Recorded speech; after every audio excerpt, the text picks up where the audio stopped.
সবাইকে স্বাগত জানাচ্ছি ঘরকন্যার সহজ পাঠে। বলুন তো এটা কিসের ভর্তা?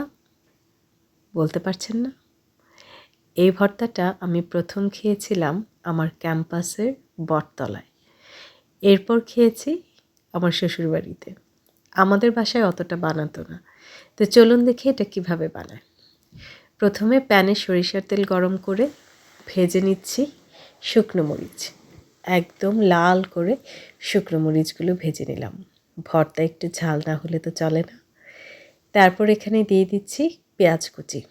একটু মোটা করেই কেটেছি, কারণ এখানে চিকন মোটা ম্যাটার করে না, যেহেতু এটা পরবর্তীতে ব্লেন্ড করে ফেলা হবে।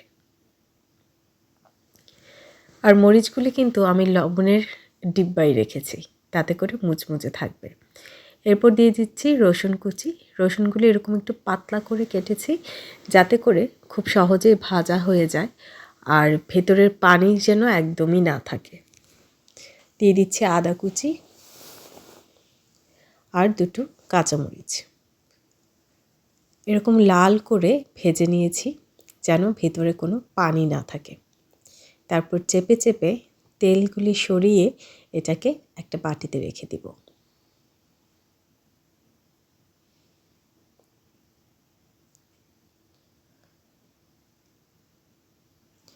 তারপর আবার প্যানে আরেকটু সরিষার তেল দিয়ে দিচ্ছি।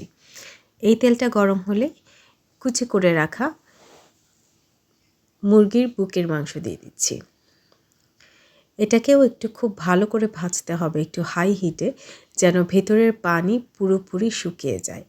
তো সেই চিকেনটাও আমি খুব ভালো করে ভেজে নিলাম, যেন কোনো রকম জুসি ভাব না থাকে। দেখতেই পাচ্ছেন একদম কড়া ভাজি। এই চিকেনটা ভাজতে কিন্তু খুবই অল্প সময় লাগে। তো এটাও আমি সেই একই বাটিতে তুলে রাখছি।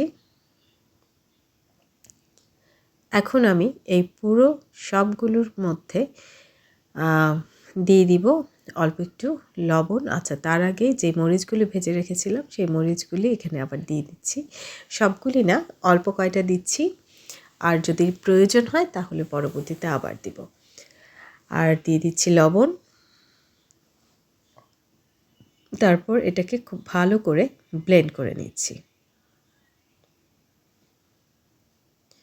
একদমই মিহি করে ব্লেন্ড করে সব একাকার হয়ে যাবে। আর ভর্তার আসল মজা তো মিক্সিংয়ে, তাই না? তাই একটু মিহি করেই করতে হবে। আপনারা যদি পাটাই করতে চান সেটাও করতে পারেন, তবে মুরগি যেহেতু একটু আঁশ থাকে, তাই আমার কাছে মনে হয় ব্লেন্ড করলেই ভালো। তো আর একটু সরিষার তেল দিয়ে খুব ভালো করে মিশিয়ে নিচ্ছি। বাস হয়ে গেছে আমার ঝাল ঝাল মজাদার এই শীতের দিনে গরম ভাতের সাথে খাওয়ার জন্য একদম পারফেক্ট চিকেন ভর্তা।